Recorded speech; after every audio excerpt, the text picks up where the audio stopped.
नमस्कार दोस्तों। महर्षि वेदव्यास द्वारा रचित महाभारत में अनेक ऐसे पात्र हैं जिनके बारे में जानकर आपको आश्चर्य होगा। आज इस वीडियो में हम आपको ऐसे ही एक पात्र के बारे में बताएंगे जिसकी मृत्यु होते ही उसके पिता का सर फट गया। अर्जुन ने उसका सिर इस प्रकार काटा था कि वह जाकर तपस्या कर रहे उसके ही पिता के गोद में जाकर गिरा। जैसे ही उसके पिता ने मस्तक पृथ्वी पर गिराया, उनका भी सिर फट गया। नमस्कार दोस्तों, आध्यात्मिक वायरल चैनल पर आपका स्वागत है। अगर आपने हमारे चैनल को अभी तक सब्सक्राइब नहीं किया है तो कृपया इसे ज़रूर सब्सक्राइब करें। और आप भी मेरी तरह श्री राम जी के भक्त हैं तो कमेंट में जय श्री राम ज़रूर लिखें। हम बात कर रहे हैं सिंधु देश का राजा जयद्रथ के बारे में, जिसका विवाह कौरवों की बहन दुश्शला से हुआ था। महाभारत के अनुसार जब पांडव 12 वर्ष के वनवास पर थे, तब एक दिन राजा जयद्रथ उसी जंगल से गुजर रहा था जहां पांडव रह रहे थे। उस समय आश्रम में द्रौपदी को अकेला देख जयद्रथ ने उसका हरण कर लिया। जब पांडवों को यह बात पता चली तो उन्होंने पीछा करके जयद्रथ को पकड़ लिया। उस वक्त भीम जयद्रथ का वध करना चाहते थे, लेकिन कौरवों की बहन दुश्शला का पति होने के कारण अर्जुन ने उन्हें रोक लिया। गुस्से में आकर भीम ने जयद्रथ के बाल मुंडवाकर 5 चोटियां रख दी। जयद्रथ की ऐसी हालत देखकर युधिष्ठिर को उस पर दया आई और उन्होंने जयद्रथ को मुक्त कर दिया। पांडवों से पराजित होकर जयद्रथ अपने राज्य नहीं गया। अपने अपमान का बदला लेने के लिए वह भगवान शंकर को प्रसन्न करने के लिए घोर तपस्या करने लगा।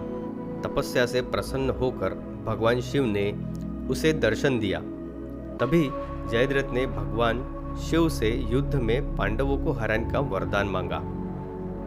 तब भगवान शिव ने जयद्रथ से कहा कि यह संभव नहीं है, लेकिन युद्ध में केवल एक दिन तुम अर्जुन को छोड़कर शेष 4 पांडवों को युद्ध में पीछे हटा सकते हो। ऐसा कहकर भगवान शंकर अंतर्ध्यान हो गए और जयद्रथ अपने राज्य लौट गया।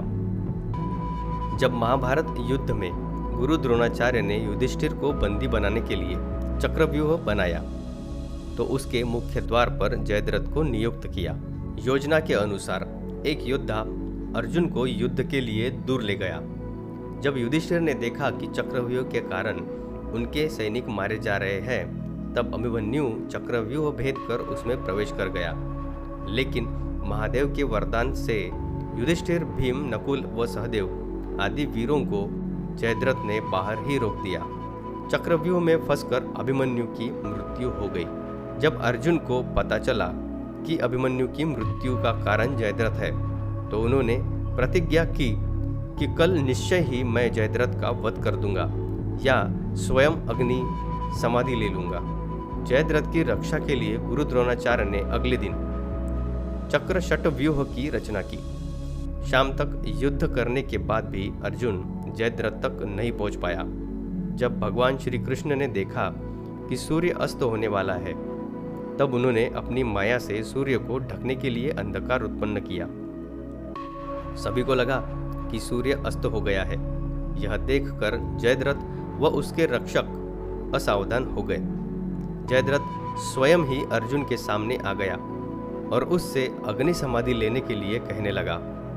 तब श्री कृष्ण ने अर्जुन से कहा कि तुरंत जयद्रथ का वध कर दो। तभी श्री कृष्ण ने अर्जुन को एक गुप्त बात बताई कि जयद्रथ के पिता वृद्धक्षत्र ने उसे एक वरदान दिया है कि जो भी वीर उसका सिर पृथ्वी पर गिराएगा, उसके मस्तिष्क के भी टुकड़े हो जाएंगे।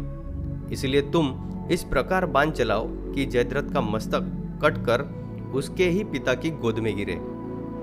वे इस समय तपस्या कर रहे हैं।